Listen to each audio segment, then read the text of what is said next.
Magandang araw po sa inyong lahat. Tawagin niyo akong Shanong, 27 at tubong Cebu.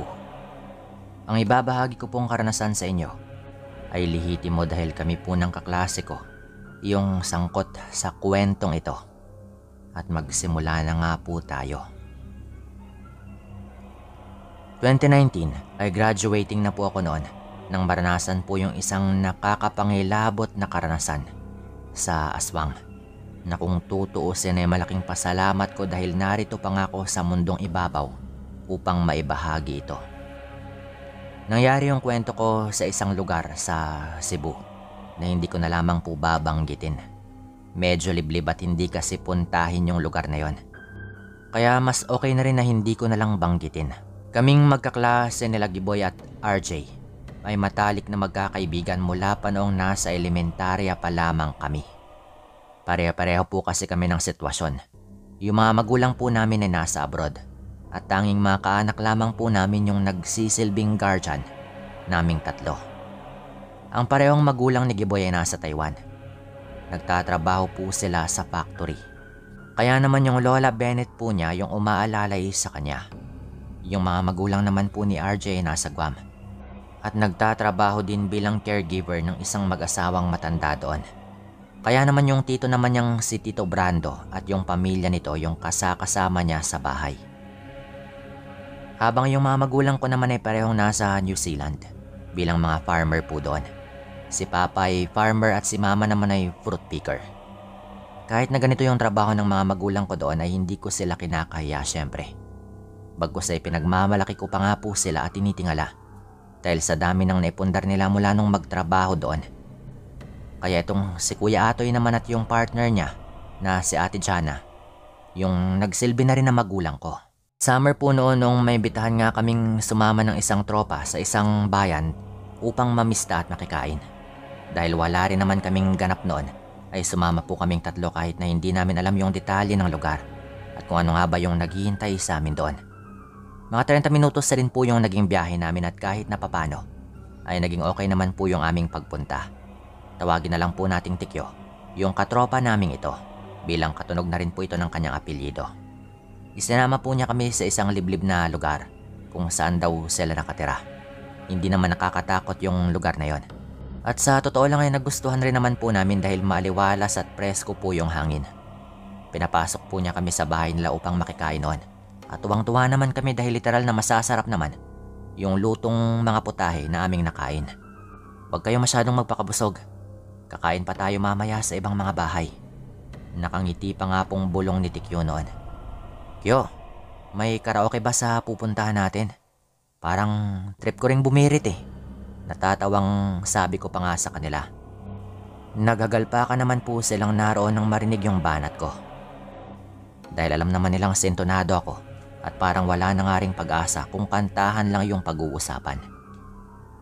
Matapos nga kaming kumain noon ay lumabas na kami at nagpaalam sa mga magulang ni Tikyo upang magpunta rin sa iba pang mga bahay. Dito tayo sa bahay nila Sheila, yung magandang babae dito sa lugar. Nakangiting saad pa nga po ni Tikyo. Nang marinig nga namin yung tungkol sa babae noon ay talagang na-excite po kami. At nagunahan pa nga kami kung saan nga ba matatagpuan yung bahay nito. Dahil sa pagbibiroan namin yon ay may hindi sinasadyang mabunggo itong si RJ na isang matandang babae na mabagal noon na naglalakad. Agad naman kaming lumapit sa matanda at humingi ng pasensya dahil sa nagawang hindi tama. Pero ganoon na lang po yung galit nito. At talagang hinawi po nito yung kamay naming nakakapit sa kanya. Muli kaming humingi ng pasensya noon pero wala itong naging epekto doon sa matanda. Nang makita kami ng ilang taga roon na sinusungitan ng matandang yon, ay hinatak nga po nila kami at kinausap. At ayon pa nga sa isang lalaking nagpatayo sa amin na isa raw siraulo yung matandang yon. Ayaw na ayaw daw na madikitan sa hindi malamang dahilan. Halos lahat daw ng naroon ay paniguradong nasigawan na nga rin ito. At dahil sa sinabi ng lalaking yon, inakala naming wala lamang yung pagtatagpong yon. Pero dito na nga pala magsisimula yung lahat ng mga hindi magandang pangyayari. Papalis na po kaming 4 noon nang biglang lumapit sa amin yung matanda na ubod ng bilis at agaran po kaming dinuraan. Sa bilis po ng mga pangyayari ay hindi na po namin alam kung saan tumama yung laway ng matanda. Pero alam po namin sa aming mga sarili na tinamaan kami nun. At bukod tangi lang na si Tikyo ang hindi inabot nung laway ng matanda. Sa puntong yon, naggalit naman si Giboy. Kaya naman nilapitan nga niya yung matanda upang kumprontahin. Pero pinigilan na nga rin siya ni Tikyo. Tol, chill ka lang. Narito tayo para magsaya, hindi ba? Hindi makipag-away. Pahiran mo na lang ng tissue at palipasin mo na lang. Humingi na lang din tayo ng alcohol sa bahay nila Sheila pagdating natin doon. Pagpapalubag pa nga ni Tikyo. Sa galit na nga noon na si Giboy.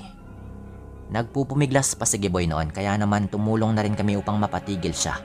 At hayaan na lang yung lahat ng yon. Tahimik na umalis yung matanda at ganoon din naman kami. Habang naglalakad kami ay hindi namin maiwasang mapagkwentuhan yung tunay na kaganapan kanina. Maya-maya ay tila may naramdaman akong kakaiba sa aking sistema. Na para bang bumibigat yung pakiramdam ko ng mga sandaling yon. Nang sabihin ko nga ito sa aking mga kasama ay laking pagtataka ko. Nang malaman kong pati rin pala sila ay ganoon din yung nararamdaman.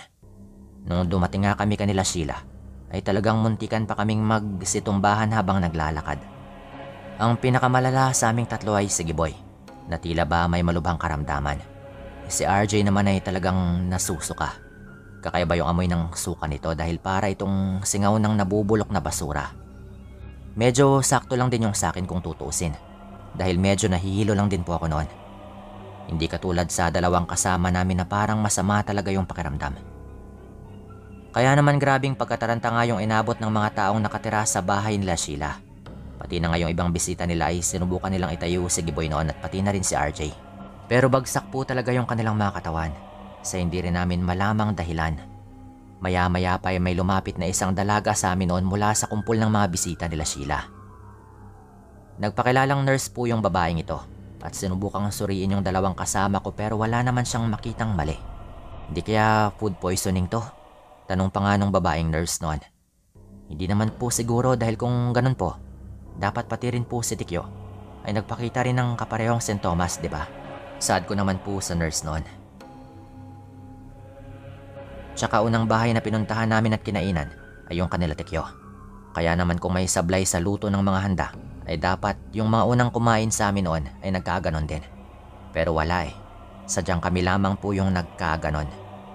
Nung wala nang masabi yung nurse na ito ay kumuha na lang ito ng tubig at nakiusap na papasukin kami sa loob ng bahay nila Sheila upang doon alamin ang sani ng biglaang pagkakasakit. Hindi kaya dahil naduraan kayo ng matandang babae? Saad naman po ni Tikyo. Ano? Anong ibig mong sabihin na naduraan?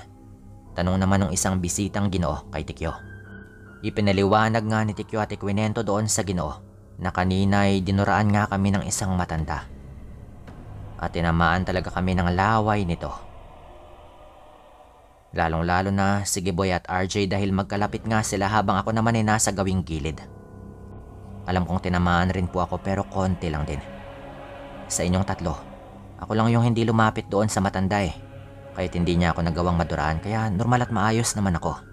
Wika pa nga ni Tikyo. Ano namang kinalaman ng dura o laway ng matanda sa nangyayari sa atin? Tanong naman ni Giboy noon na halos namumutla pa rin yung mga labi. Sa puntong yon ay may ipinaliwanag po sa amin si Tikyo. Mahirap paniwalaan ngunit wala namang masama kung maniniwala nga kami. Ayon dito, baka isang uri umano o lahi ng aswang yung matandang nandura sa amin. Yung laway daw nito ay maaaring kinargahan niya ng kung anong sumpa o itim na mahik ang magpaparusa sa aming tatlo. Hindi namin yon pinaniwalaan nung una. Dahil iniisip po namin noon na pinagtitripan lamang kami ni Tikyo at tinatakot. Pero nung makaramdam nga sila Giboy at RJ ng talagang masakit na rin lalo, ay tila ba unti-unti na rin akong naniwala sa kanya. Maya-maya ay may lumapit sa amin noon na isang napadaan at nagpakilalang albularyo na tawagin na lang po nating Mang Roman.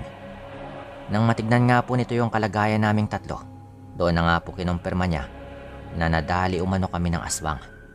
Ayaw pang maniwala noon ni Giboy at RJ kaya naman may ginawa nga si Mang Roman upang matibag yung kanilang paniniwala. Pinakuha ng Ginoo si Tikyo ng 2 baso ng tubig at ipinatong ito sa isang istante. May kung anong inusal noon yung Ginoo sa 2 baso. Sabay inabot nga nito kay Giboy at RJ. Sige nga, subukan yung inumin yung tubig na nariyan. Utos pa nga po nito. Sa patuloy naming pag-oobserba ay napansin ko na tila may bumabagabag sa isip nila, dahilan upang tumitig lamang sila doon sa basong yon. Pinilit na uminom ni RJ noon pero ganoon na lang yung galit niya nang tila mapaso nga yung kanyang labi sa kumukulong tubig. Napasigaw pa nga siya noon dahil sa pagkagulat. Sigaw ito ng sigaw na mainit umano yung tubig pero iginiit ni Tikyo na sa gripo lamang niya kinuha yung tubig na yon, kaya papaanong iinit nga yon. Gagayahin pa sana ni Giboy yung pag-inom sa baso, kaya nga lang nung makita niya yung reaksyon ni RJ ay hindi na nga niya sinubukan pa. At yun nga yung naging punto upang maniwala na rin sila. Inabot naman sa akin ng albularyo yung baso na yon at ipinainom. Halos masuka naman ako ng mga sandaling yon dahil para bang matatalas na pako yung aking iniinom at nilalagok. Kita nyo, mahina yung epekto nito sa kasama nyo pero meron pa rin. Nagawa niyang inumin, huwag kayong mag-alala. Tutulungan ko kayo. Saad pa nga po ng Ginoo. Inutusan niya na muling kumuha si Tikyo ng ilang pirasong kalamansi at garapon ng asin. Nagaran din naman itong ginawa. Iniwan ni Mang Roman yung ilang pirasong kalamansi sa isang baso ng tubig. At nilawkan niya ito ng asin at samot-saring mga orasyon yung inuusal nito. Matapos ito ay isa-isa po niyang ipinainom ito sa aming tatlo. Nauna nga si Giboy dahil siya nga yung punteriya ng sumpa. Matapos makalagok ay talagang nagsuka nga itong si Giboy. Ganon din yung mga bisita ni Sheilang naroon at pati na rin kami nang masamyo yung mabaho at nakakadiring isinuka nito. Para ba yung amoy ng imbornal na may halong sinunog na kung anong dumi. Ayon pa kay Mang Roman ay magaling na raw si Giboy pero kinakailangan niya pa ring uminom ng tubig na may kalamansi at asin upang tuluyan ng makawala sa aswang na nagmarka sa kanya. Matapos na rin naming uminom ni RJ noon ay ganon din yung naging resulta pero hindi kasing tindi ng kay Giboy. Si RJ ay nagsuka lang ng konti pero may amoy pa rin. Samantalang yung akin naman ay walang gaanong amoy dahil siguro hindi naman talaga ako yung direktang tinamaan ng pagdura ng matanda. Matapos po yun ay isa-isa po niya kaming hinawakan sa may bumbunan at inorasyonan ng proteksyon sa matandang hindi naman namin sinasadyang mabunggo. Sa totoo lang po, mababaw yung naging dahilan ng matandang aswang na yon na nandura sa amin at meron ngang ginawang kung ano. Sa simpleng pagkabunggo lamang, naagaran din naman naming hininga ng tawad sa kanya ay parang kaya na nga niyang pumatay. Sabi nga ni Mang Roman, ganoon daw talaga minsan yung mga nilalang ng dilim tulad ng mga aswang. Talagang mapagtanim daw sila ng sama ng loob. Lalo na nga kung magawan mo sila ng mga bagay na hindi ka nais-nais para sa kanila. Talagang minsan daw ay handa nga silang pumatay umang biktima, makaganti lang. Nung nangyari pala sa amin yon, hindi po namin alam noon kung gaano pala kadelikado yung aming napasukang gulo. Mabuti na lamang at marami namang tumulong. Matapos pong maalis ni Mang Roman noon sa amin yung sumpa, sinabi rin po nito kung gaano nga ba kadelikado yung lahat. Kung nagkataon daw ay baka ikinamatay daw namin yon. Dahil talagang malakas daw yon kung di agad na agapan. Ito po yung aming kwentong tatlo. Magmula po nun ay doble ingat po talaga yung aming ginawa. Dito ko na rin po tatapusin yung kwento. Maraming salamat po sa lahat ng mga matyagang nakinig dito. At paalam sa inyong lahat.